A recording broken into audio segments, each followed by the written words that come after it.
Prince মুভির teaser যদি আগামীকাল না আসে তাহলে শাহবাগে আন্দোলন করবে সাকিবিয়ানরা। এইটা সত্যি অনেকেই ক্ষোভ নিয়ে কথাগুলো বলতেছে, কেননা একটা লিমিট আছে, লিমিট ছাড়াই যদি কোনো কিছু হয়, একটা টিজার জানে সবাই শাকিব খানের টিজার টেইলার কিছু লাগে একটা পোস্টার লয়ে যায়, কিন্তু সেটা যদি লিমিট ছাড়াই যায় তাহলে সেটা নিয়ে আলোচনা সমালোচনা হইবে।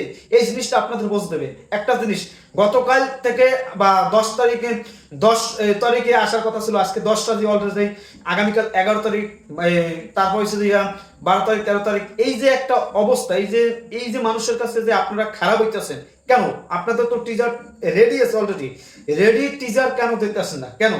একটা কাহিনী আছে, যে ঘটনাটা আপনারা যেটা জানছি বা ধারণা করছি সেই জন্য যদি আপনারা যদি টিজার না দেন তাহলে মানুষের কোনো কষ্ট লাগবে। আপনারা কি চান এই পিরিশটা একটা নেগেটিভ নিউজ হোক, নেগেটিভ আলোচনা শুরু হোক? এইটার জন্যই তো বাংলা চলচ্চিত্র আগাতে পারতেছে না।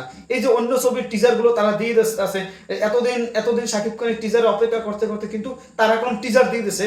এখন মাত্র রাক্ষস ভয়ে আছে না কিসে আছে জানি না, প্রিন্সের টিজারের জন্য তারাও বসে আছে। প্রিন্সের টিজার এমন একটা ধামাকা দেবে, সব মানে ওই যে মামুনের মতন কথা বলতে হয় যে সবাই ঘুম নষ্ট করে দেবে। এটা আমরা জানি যে প্রিন্স ভালো কিছু হবে, কিন্তু টিজারটা কেন দেখতে আসেন না?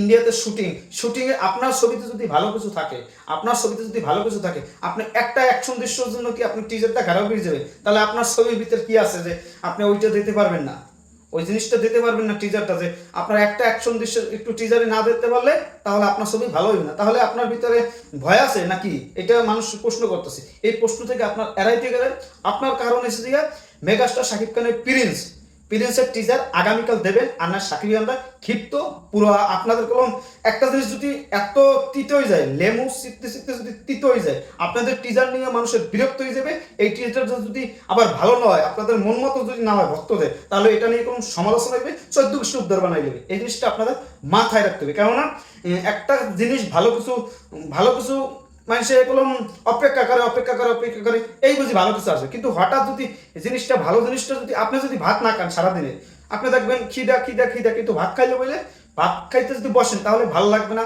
সেই ভাত কেমন লাগবে ভিতরে। আর যদি যখন ভাত খাওয়া দরকার তখন যদি খাইতেন তখন সবকিছু ভালো লাগতো।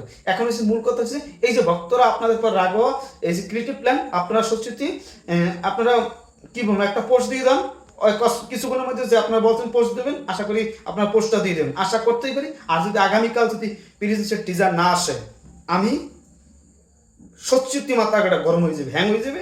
আশা করি ভালো কিছু পাবো, ভালো আপডেট পাবো। আর প্রিন্সের টিজারের জন্য এই যে এত বাধা কিসের, এত ভয় কিসের, এটা বলা লাগে না জানি আমাদের।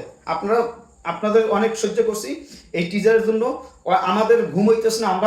আমরা কন্টেন্ট তৈরি করি সাকিব খানদের জানানোর জন্য, কিন্তু হঠাৎ করে যদি এই জিনিসটা বারবার দেখি যে আপনারা কথার কোনো দাম নাই, আপনারা মানে কি করতেছেন না করতেছেন কিছু মানুষ জানতে পারে না, বুঝতে পারে না, আপনারা ভূতের মতন কিছু করতেছেন। যাই হোক, আপনাদের পর অনেকের ক্ষোভ রয়েছে। আশা করি আপনারা ভালো হয়ে যাবেন, ভালো হয়ে টিজারটা দেবেন। টিজার নিয়ে মানুষের এই এক্সাইটেড জন্য আপনারা নষ্ট না করবেন। শাহবাগে আন্দোলন নামবে আগামীকাল যদি প্রিন্সের টিজার না আসে। আপনাদের কাছে কি মনে হয় কমেন্টে জানান। আর ভিডিওগুলো সবাই শেয়ার করে দেবেন এই আপডেট জানার জন্য। মেন হচ্ছে সবাই মাথাটা খারাপ, আমাদেরও মাথা খারাপ। আশা করি ভালো কিছু হবে, ভালো আপডেট আপনাদের দিতে পারবো। সবাই ভালো থাকবেন, ধন্যবাদ।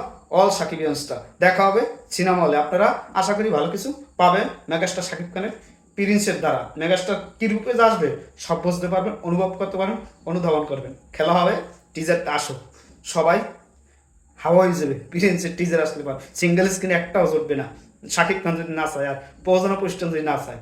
রেডি থাকুন, অনেক কষ্ট মনে।